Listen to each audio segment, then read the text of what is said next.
Hello guys and welcome back to my channel, or welcome if you're new here. And today I'm going to be talking about archives and identity. I really love the idea of archiving. This is a very near and dear topic to my heart. I talked about this in one of my previous videos on the things that I find chic. I'll link it down below if you're interested. And I did mention that I want to make a video specifically on collecting things and archiving things. So let's get right into it.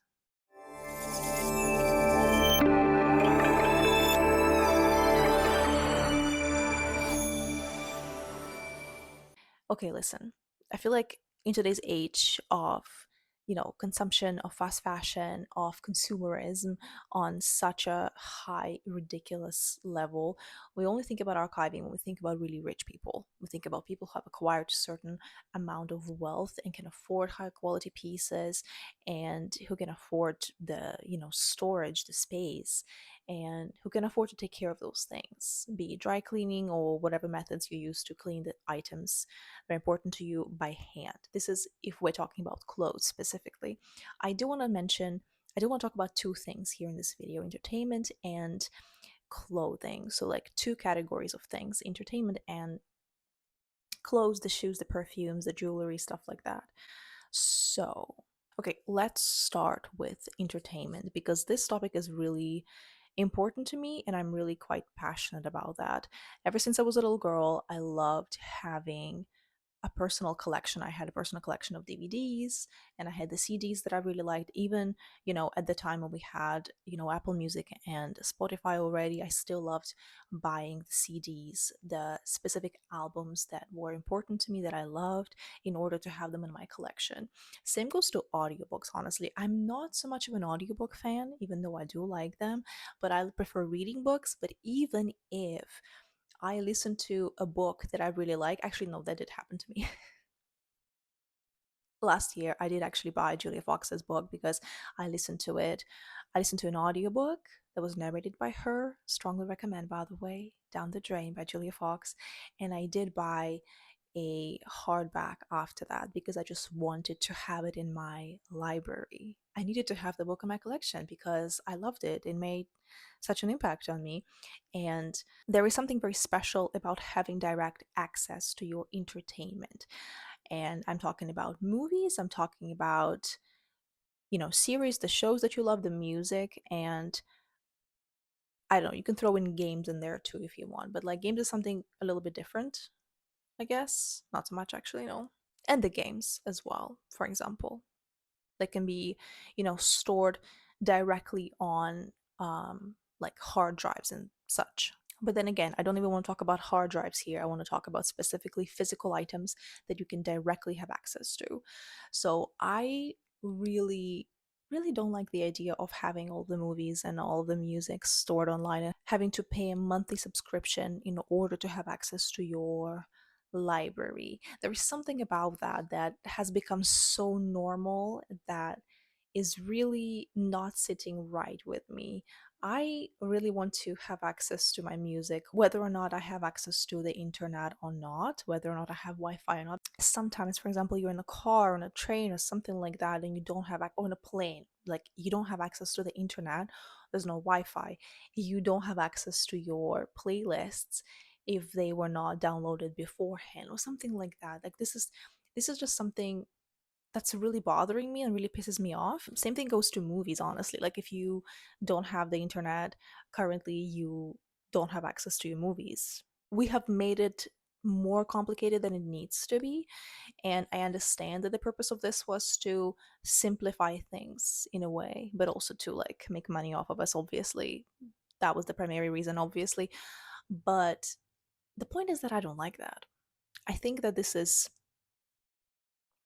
honestly dangerous in many ways, and I do not want to lose my library and lose the things that I love and cherish, in a blink of an eye if something goes wrong with the digital world, because at this point anything can happen. Plus, once again, the things that we love tell stories. They tell stories, and they tell stories of our lives specifically.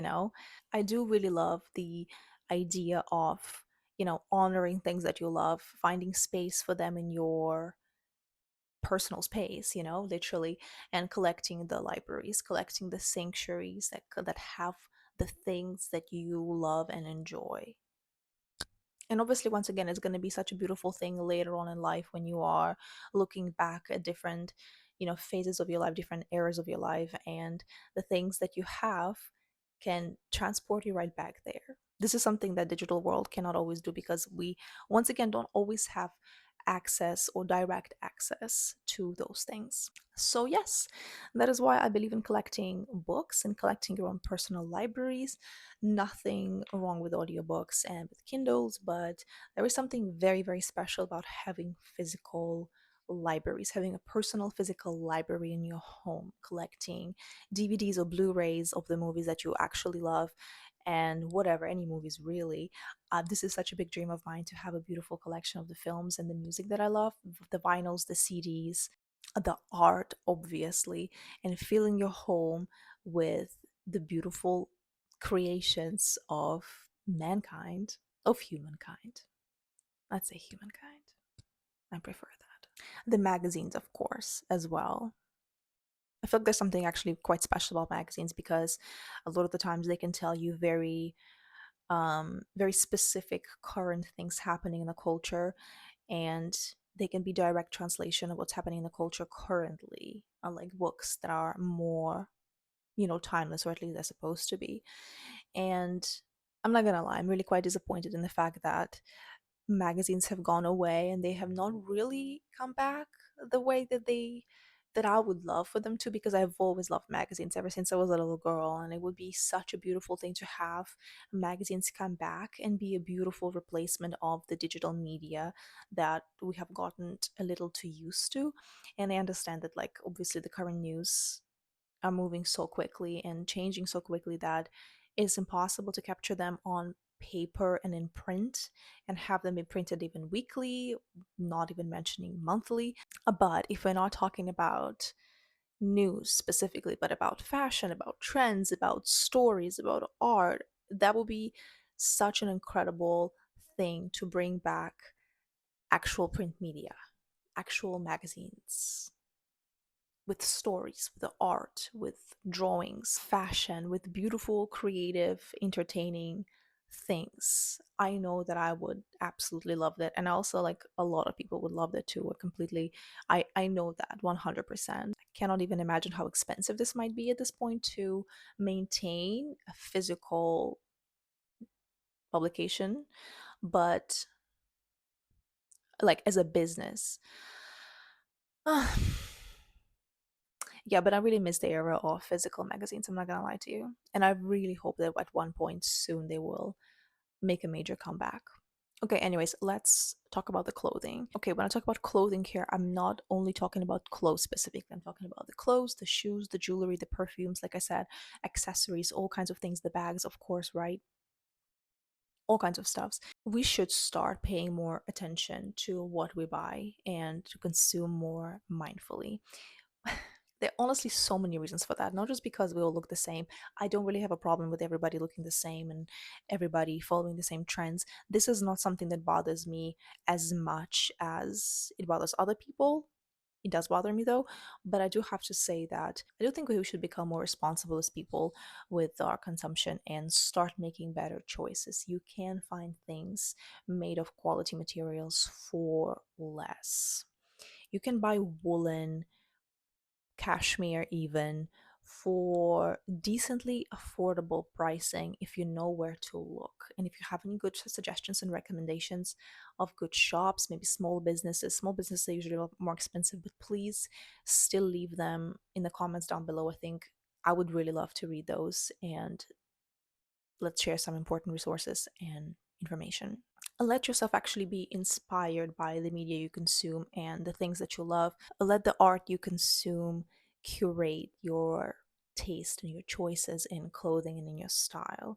I know that it has had a pretty significant impact on how I dress and how I want to dress lately. I will talk about it later on in the some of the next videos because um, I do want to talk about the art that I consumed lately, and that's a separate um, topic altogether. But yes, let the art you consume inform your choices and shop mindfully. Let yourself be creative. Choose better quality materials. Do shop secondhand, absolutely. Another important thing, please learn how to take care of your clothes. Let's once again be more mindful and more responsible. Let's learn how to take care of our silks, our cashmere, our wool, the cotton, anything really, in order for our things to last longer. And also actually use your things.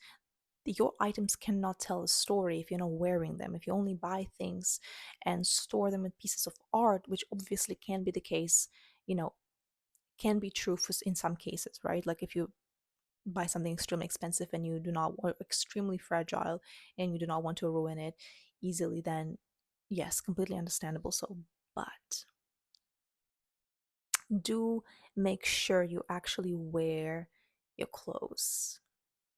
Make sure you wear your items. You're not just storing them like in a dusty museum, that you honor them by wearing them. Same goes to all the other things. You archiving your items is going to lead to you building your own identity, because you will have a physical collection of the things that represent your taste and represent different areas of your life, different eras of your life, really. They will help to build your own identity, which of course will be, constantly evolving and changing. And that is completely fine and normal. But what a beautiful thing it is to look back and remember the beautiful times in your life, remember different times in your life through the clothing and through the different items of clothing that you have in your closet, in your personal collection. Maybe don't immediately throw away the things that you have only because they have gone out of style. Fashion is very circular, as we have noticed and as we know very well. So learn to take better care of your things instead. Okay, you guys, thank you very much for watching this video. I really hope that you enjoyed it. Please like this video and subscribe to my channel. It would mean a lot to me. If you have any thoughts about archives and identity, please let me know in the comments down below. I would really appreciate it, and I would love to read your comments. If you have any other questions to me or any other thoughts about archives and personal libraries, let me know once again in the comments. And thank you once again for watching this video, and I will see you in the next one.